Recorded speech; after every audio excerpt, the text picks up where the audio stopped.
В городе уже начали готовиться к самому главному празднику этой весны – 70-летию со Дня Победы. И на Казанской текстильной фабрике работа тоже кипит. Почти круглые сутки там не останавливают станки, чтобы сотни казанцев и жителей других регионов страны смогли повязать георгиевскую ленту. И все же мало кто знает, как создается символ Победы. Наша съемочная группа сегодня побывала на производстве и узнала все подробности этого процесса. Они идут вот друг за дружкой, чтобы шли по порядку, чтобы ничего не спуталось. Вот идут они, так вот мотаются. Здесь и начинается производство георгиевской ленты. Елена Николаевна эту работу на фабрике выполняет уже 34 года. Сразу же после школы в 17 лет пришла сюда. Так и осталось работать сначала ткачихой, а теперь сновалкой. Говорит, что опыт работы пришел с годами, но перед 9 мая работы столько, что едва удается поспать. Конечно, тяжело, без выходных тут. Я уже 2 месяца не вылезаю. Без выходных же работаем. Выходных вообще нету, ну и остаемся, приходится маленько тут лишние часы, тут и по 10, и по 12 часов, а куда деваться? Работа ткачей очень тяжелая. В этом наша съемочная группа убедилась, ближе рассмотрев станки. Тысячи тонких нитей проходят через множество отверстий на станке.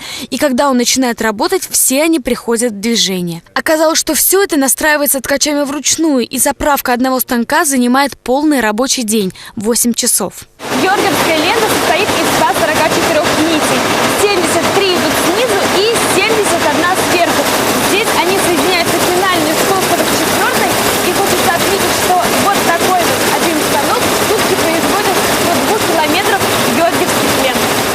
Главный конкурент фабрики – производитель из Китая. Но отличие китайских георгиевских лент от казанских в том, что цвета на первые наносят краской. А вот на нашей фабрике нити вплетают в ленту. Ее цвета черный и желто-оранжевый означают дым и пламя и являются знаком личной доблести солдата на поле боя. Из этого цеха ленточки отправляются в соседний. Там их нарезают и раскладывают по коробкам до 100 тысяч штук.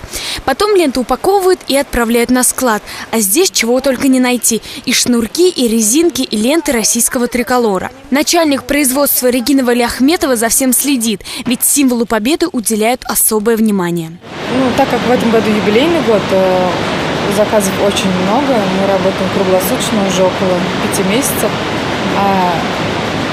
В этом году у нас юбилейный выпуск около 10 миллионов метров лент георгиевских.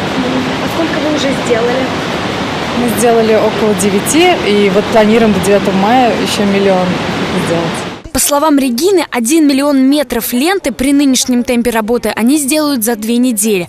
Сейчас тут работает около 60 человек. Для тех заказов, что есть, людей хватает. А вот в 40-х годах здесь работало 10 тысяч человек. Всего таких заводов в России осталось 6 штук. Поэтому казанские георгиевские ленты поедут и в самые дальние уголки нашей страны.